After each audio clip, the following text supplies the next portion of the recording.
Shalom. Ndabifurije umunsi mwiza w'umugisha. Ndabifurije gutoni. Imana ibaheze gutoneshwa ku bantu bafise igisubizo cyanyu. Ndabifurije Imana ibahe gutona. Haleluya. Ubuntu bw'Imana bwiyongeranye ku buzima bwanyu. Uyu ni umunsi wundi mwami yaturemeye. Ivyiza n'imbabazi byamuye ku buzima bwanyu. Bagenzi bakundwa, nshaka kubaganiriza rino jambo rivuga ngo kumana byose birashoboka. Urashaka ufite ikibazo gitandukanye, ufite ikibazo kwiyumvira Imana biragenda gute? Ndagufite inkuru nziza. Kumana byose birashoboka. Birashoboka kumana. Reka ndabagendereza inama. Ikintu cyiza cyane. Imana irakeneye ko udeklara ijambo ryayo kuri ico kibazo ufise.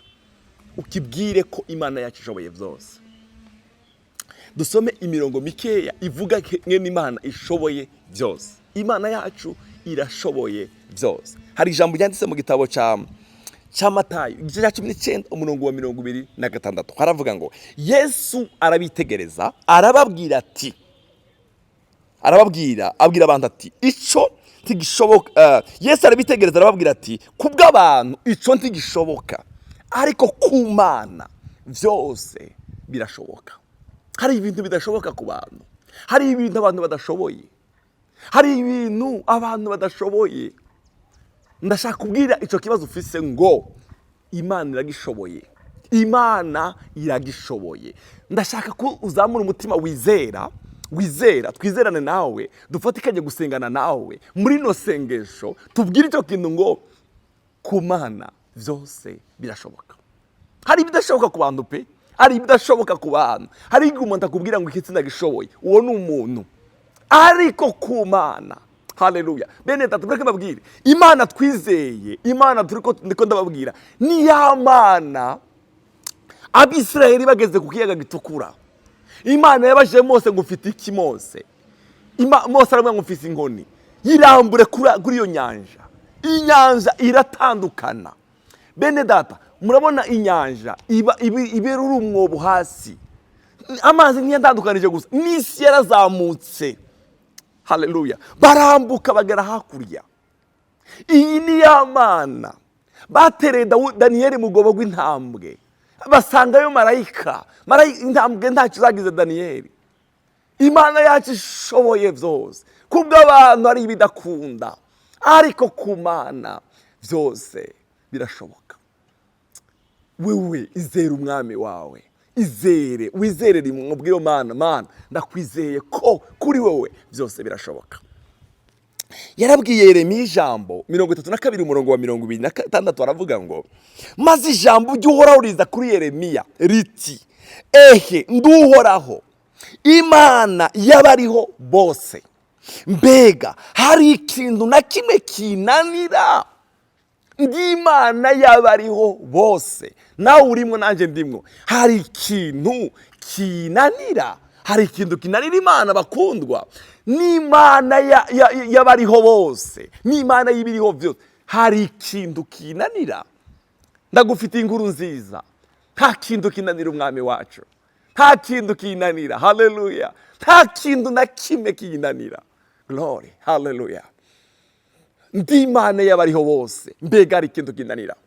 Urashaka kuba ufite umutwaro umaze imyaka 5, imyaka 10, imyaka 8, ndagufite inkuru nziza. Dufite Yesu ashoboye byose. Yesu yabajije wa muntu wari umaze imyaka 38 ku kidengeri cy'Bethsaida, aramubaza ngo ushaka gukira? Wa muntu amubwira ngene protokole yo gukiraho imeze. Protokole yo gukiraho kwari ukuba ufite umuntu aho marayika yaza, wa muntu agafata wa muntu akamutera mu mazi akabona gukira. Abwira Yesu gutyo. Yesu aramubwira ngo ushaka gukira, ashaka kumusobanurira ibyo. Yesu aramubwira ngo ikorere ikirago cyawe ugende. Nikaho yamoje nikorere ikirago ndaciye mu mazi. Nta kintu na kimwe kinanira Yesu. Haleluya. Oh mukundwa, sinzi mutwaro umaranye, sinzi igihe. Ariko ndagufite inkuru nziza. Nta kinanira Imana. Oh haleluya. Yesu aramubwira ngo ikorere ikirago cyawe ugende utambuke. Nta kinanira umwami wacu. Ndashaka uzamura umutima wizera gusa. Nta kinanira umwami. Haleluya. Igitabo cya Mariko igice cy'Icyenda umurongo wa 23. Yesu aramwishura ati uvuze uti namba wobishobora erega byose bishobokera uwizera. Amen. Byose birashoboka kuwizera byose birashoboka. Yesu abantu yagiye akiza benshi yababwira ngo ukwizera kwawe, bene data, reka uduze ukwizera kwawe, wizere Imana ishobora byose, nta kinanira. Imana iguhuza umutima wizera. Haleluya. Hari umunsi uzoririmba ishimwe ryawe, hari umunsi uzoririmba ishimwe ryawe. Umugabo witwa Bartimayo yarakomye induru, aravuga cyane, aravuga ngo Yesu w'i Nazareti ngirira imbabazi. Baramuzibiza. Iyo wagira umutima wize aduzira volume, baramuzibiza kugeza aho Yesu yamwumvise. Yesu aramubwira ngo mumuhamagaraze, araza yikubita imbere yiwe, aravuga ngo Yesu w'i Nazareti, Yesu mwana wa Dawidi ngirira imbabazi. Haleluya. Yesu aramuhumura. Uwo mwanya Yesu aramuhumura. Mukundwa, ku Mana byose birashoboka, byose birashoboka. Hari umuntu Yesu yasanze atumva, atavuga, yari umuntu wikira, yari umuntu ameze nabi cyane, yari afite umuga bubi, ntiyumva, ntiyavuga, yaramerewe nabi. Ahura na Yesu, ngo Yesu amusohora mu bantu, amukora mu matwi, amukora no mu kanwa, ngo amubwire ijambo ryiza. Aramubwira ngo haleluya. Aramukiza, amaze kumukiza, agarutse mu rusengero aho bari bakabasengera, ngo baravuga ngo byose abikora neza. Yesu byose azabikora neza. Kuko abantu ari bidakunda, ariko ku Mana byose birakunda. Ya dosiye yawe iri ahantu, Imana yacu irashoboye. Imana yacu irashoboye. Haleluya. Yaravuze mu gitabo cya Yobu, igice cya 1 umurongo wa 2, aravuga ngo maze Yobu yishura Uhoraho ati, nzi yuko ushoboye byose, kandi ko atagishobora kubuza imigabo yawe. Nzi yuko ushoboye byose, ntagishobora kubuza imigabo yawe. Nafashe akarorero kamwe, example imwe, ngene Imana ishoboye byose. Abisirayeli bari mu butayu bataragera i Kanani, bifujije ikintu cyitwa inyama. Baravuga, babwira Mose, baravuga ngo Mose, tumaze igihe kinini nta nyama. Baravuga amakuru menshi, baramushwana, bamutonganya gose. Mose aravuga, Mana, aba bantu uzobagira gute? Ariko dufite Imana ishoboye byose. Dusome mu gitabo cyo kuharura, kubara, igice cya 11 umurongo wa 13. Haravuga ngo kureheho inyama zo kugaburira aba bantu bose, ko bandirira imbere ngo ndabahe inyama barye. Erega sinshobora guterura aba bantu bose nje nyine, kuko bamvuna. Mose nawe agerageza aho ageraho yidoga, aba bantu Mana, izi nyama ndazikura he? Aba bantu bangana gutya. Haleluya. Izi nyama aba bantu no bigeza no zikura he? Dusimbire ku murongo wa 18.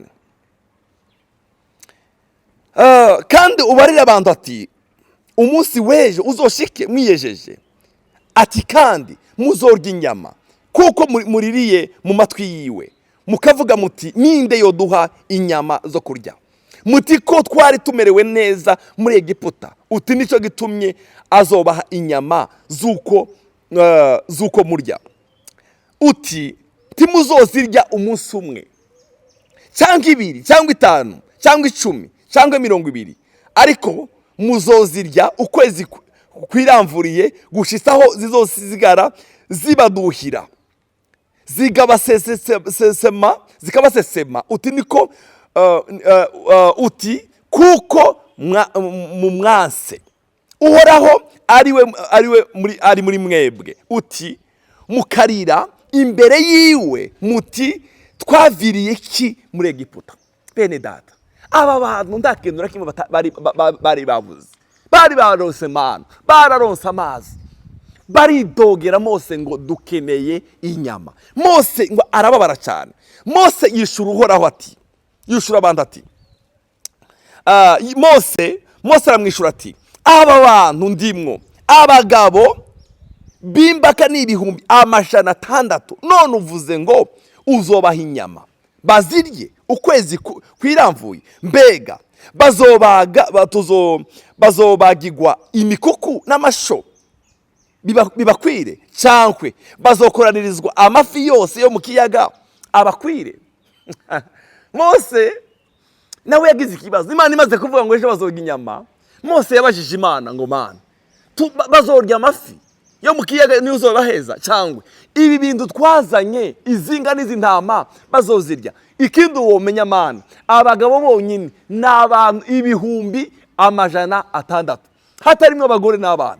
Izi nyama bazozikura he?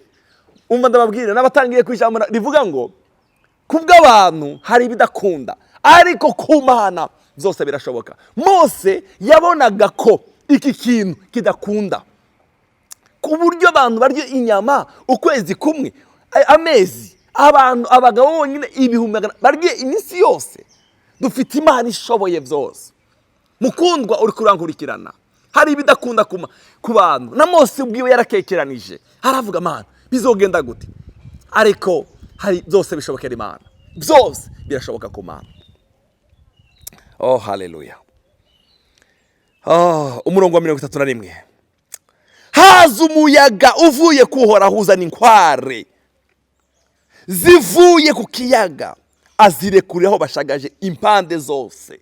Haleluya. Haza umuyaga uvuye he? Ku kiyaga uzuzanye inkware. Inkware ni inkoko, ni ikintu kimeze nk'inkoko zo mu ishamba. Inkware ni inyama ziryoshye, ziraza ngo zisagaza aho bari bicaye, ngo baricara abantu, urumva nta muntu wirukaga. Kandi Imana yari yabahaye ngo mutore izo mushobora kumara, ariko kubera kutizera barazifata, bakafata nyinshi, zashika mu nzu zikabora zikanuka bakazita hanze. Yarababwiye ngo muzozi apana kubika, mutore izo mumara. Bararyo umunsi wa mbere, umunsi wa kabiri, umunsi wa gatatu, umunsi wa kane, ukwezi. Inyama zurezi bagera baravuga ngo Mose bwira Imana isubizeyo zino nyama turarusha. Bene data, bararya inyama. Dufite Imana ishoboye byose. Dufite Imana ishoboye byose. Icyo kibazo umazemo imyaka myinshi, icyo kibazo ufite mu gihe kinini, dufite Imana ishoboye byose. Yesu aguha umugisha mwinshi. Nashaka kukubwira rino jambo rivuga ngo kubw'abantu hari ibidakunda ariko ku Mana byose birashoboka. Birashoboka. Ukurira kwararira umuntu nijoro, niko Dawudi yavuze ngo ariko mu gitondo impundu zikavuga. Ukurira kwararira umuntu nijoro ariko mu gitondo impundu zikavuga. Ndakwifurije kuvuza impundu muri kino gitondo. Ndakwifurije kuririmba ishimwe kuri uyu munsi. Ndakwifurije ngo Imana ishoboye byose nawe igukoreye igitangaza. Haleluya. Hariyo umugore umwe nasonye mu gitabo cya Mariko nkunda cyane. Haleluya. Yari afite ubumuga bubi, yari afise inyonje, agenda yunamye. Umunsi umwe ari ku isabato, ari mu masengero hamwe n'abandi, Yesu aramurangiza ngo aramubwira ngo nyina wanje urabohowe ubwo bumuga bwawe. Ngo uwo mwanya aragororoka. Uwo mwanya Yesu akivuga aragororoka, ngo atangira gutambuka neza. Atashe bene wabo aho bavukana baravuga ngo se byagenze gute? Yesu yamvuze w'ijambo aravuga ngo ndabohowe umutwaro. Nuko ikintu cyose nifite mu mugongo gica kirazimangana. Dufite Yesu. Reka nagusengere nkubwira ngo Imana yacu ishoboye byose. Urashaka kumaza imyaka myinshi urwaye, urashaka kumaza imyaka myinshi mu bitaro, urashaka kumaza imyaka myinshi wijiriwe, urashaka kumaza imyaka myinshi urushe. Ku Mana byose birashoboka. Ku Mana byose birashoboka. Reka ndagusengere ndakubwire ngo ku Mana byose birashoboka. Ku Mana byose birashoboka. Mose nawe yarakekeranije. Imana irambwira ngo Mose we reka ejo mu gitondo uzabibona. Ngo Imana itegeka umuyaga w'iburasirazuba uzana inkware. Imana ifite ubushobozi. Imana yacu. Imana yacu irashoboye. Nicyo gituma ndagusaba ikintu kimwe. Imenyereze kuzubwira icyo kibazo cyawe, ukibwira ubushobozi bw'Imana, ukibwire gukomera kw'Imana. Tugume watura ibyo bibazo, vuga imbaraga z'Imana, uvuga imbaraga kubaho kw'Imana. Yesu aguha umugisha kandi akugirire neza. Ndabakunda cyane. Reka dusengane namwe. Data turagushimiye. Ijambo ryawe ryavuze ngo hari ibidashoboka ku bantu ariko ku Mana byose birashoboka.